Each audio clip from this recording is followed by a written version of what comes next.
खूबसूरत लड़की का नाम माया है। माया को सजना संवरना बहुत अच्छा लगता है। माया जब शहर में तालीम हासिल करती थी तब उसने एक ब्यूटी पार्लर से हुस्न संवारने का हुनर सीखा था। अरे वाह माया, तुझे हुस्न संवारना अच्छे से आता है। क्यों नहीं आएगा, मैंने हुस्न संवारने का हुनर सीखा है। अरे वाह, और तुझे मालूम है मेरा ख्वाब है कि मैं एक ब्यूटी पार्लर डालूं। अच्छा है, तो कब डाल रही हो ब्यूटी पार्लर? शादी के बाद। तुझे तो अब्बू का मालूम है, वो पैसे ही नहीं देंगे। उनको तो ऐसा लगता है कि शादी ही सब कुछ है। वो कहते हैं कि ब्यूटी पार्लर डालकर क्या मैं अपनी बेटी की कमाई खाऊंगा। चंद दिनों बाद माया के नस्बत के लिए मनोज के लोग आए। ये मेरी लाडली है माया, बीए किया है। ये मेरा भतीजा है, पढ़ा लिखा है और हुकूमत का खादिम भी है। अरे वाह, हुकूमत का खादिम, ये खुश नसीबी है। सबका मुंह मीठा करवाइए। माया के अब्बू को हुकूमती खिदमत करने वाले की ही जरूरत थी और मनोज को तो पहली ही नजर में माया मानिंद आ गई। वो थी ही इतनी हसीन। और 1 साल बाद माया का निकाह मनोज से हो गया। शादी के कुछ अरसे बाद ही माया ने अपना ख्वाब मनोज को बताया। मेरा ख्वाब है कि मैं एक ब्यूटी पार्लर खोलूं। बहुत अच्छे, जरूर खोलेंगे। क्योंकि माया अक्सर ब्यूटी पार्लर की बात करती, इस वजह से मनोज ऊब चुका था। ब्यूटी पार्लर, हाँ हाँ। एक दिन माया भड़क गई। कितनी बार आपसे जिक्र करूं, मुझे ब्यूटी पार्लर खोलना है। तुम्हें तो मेरी माशी हालत पता है ना, ब्यूटी पार्लर के लिए पैसे कहाँ से आएंगे? माया सोचने लगी, ये है ना मेरे जेवर, ये किस काम आएंगे? लेकिन ये तो तुम्हारे बाबा जान ने दिया है। तो क्या हुआ, अगर वक्त पर मेरे काम नहीं आए तो इनका क्या फायदा? आप इसे फरोख्त करिए और मैं ब्यूटी पार्लर खोलूंगी। ठीक है। मनोज बाजार गया और उसने वो जेवर फरोख्त किए और सारे के सारे पैसे माया के हाथ में दे दिए। माया पैसे देखकर बहुत खुश हुई। दूसरे दिन माया ने बाजार से सारा सामान खरीद लिया और चंद दिनों बाद माया ने घर में ही ब्यूटी पार्लर खोल दिया और देहात की सभी खवातीन माया के ब्यूटी पार्लर आया करती। माया बेहद खुश थी। खुदा के करम से उसका ब्यूटी पार्लर बहुत अच्छा चल रहा था और आमदनी भी अच्छी थी। महीने के आखिर में मनोज हिसाब किताब करने बैठ गया। इस महीने तुमने 20,000 का मुनाफा कमाया है। मैं ना कहती थी? हाँ, और अगर ऐसे ही चलता रहा तो जल्द ही हम दौलतमंद बन जाएंगे।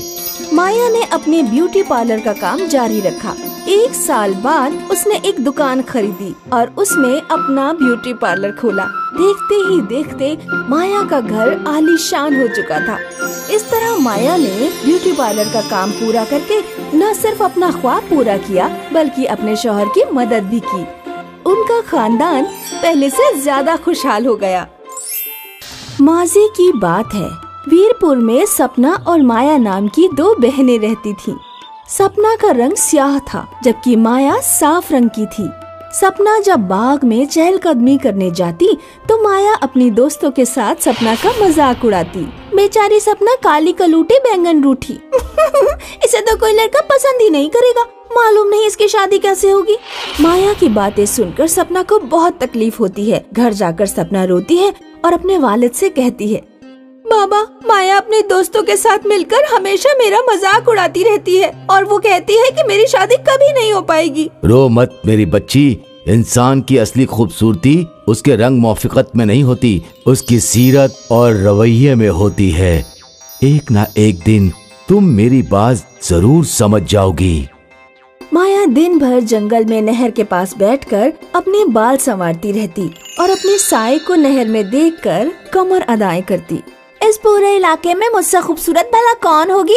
जरा देखो तो मेरा रंग कितना साफ है। जरूर मेरी शादी सरदार के फर्जंद के साथ होगी और सपना और बाकी लड़कियां इन्हीं झोपड़ियों में सड़ती रहेंगी। हाँ। चंद अरसे बाद सपना और माया के वालिद का इंतकाल हो जाता है। सुनो माया, अब हमारे वालिद तो रहे नहीं, हमें ही घर के अखराजात पूरे करने होंगे। चलो जंगल चलकर कुछ लकड़ियाँ काट लाते हैं, फिर उन्हें बाजार में फरोख्त कर देंगे। इस तरह से खाने भर के पैसों का इंतजाम तो हो ही जाएगा। क्या तुम्हारा दिमाग खराब हो गया है? मैं जंगल में लकड़ियाँ काटने जाऊंगी? तुम्हारे नजरिए से मैं भी तुम्हारी तरह स्याह हो जाऊं? मैं इन सब कामों के लिए नहीं बनी हूँ। भागो यहाँ से, मेरा दिमाग मत खराब करो। सपना बेचारी जंगल में अकेले ही लकड़ियाँ काटने जाती है। उन्हीं लम्हात देहात के सरदार का फर्जंद धनवीर जंगल में शिकार करने आता है। धनवीर एक हिरन का शिकार करने के लिए हिरन के पीछे दौड़ता है। तभी उसका पैर एक पत्थर से टकरा जाता है। धनवीर गिर पड़ता है और उसके सर पर चोट आती है, जिसे वो गश खाकर बेहोश हो जाता है। सपना जब लकड़ियाँ काट कर लौट रही होती है तो उसकी नजर धनवीर पर पड़ती है। अरे, ये कौन जख्मी हो गया?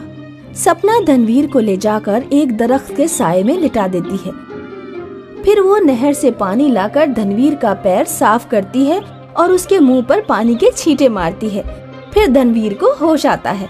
मैं लकड़ियाँ काटकर घर जा रही थी तो आप रास्ते में जख्मी हालत में पड़े थे। आप कौन हैं? आपने मेरी जान बचाई। क्या आप हमसे निकाह करेंगी?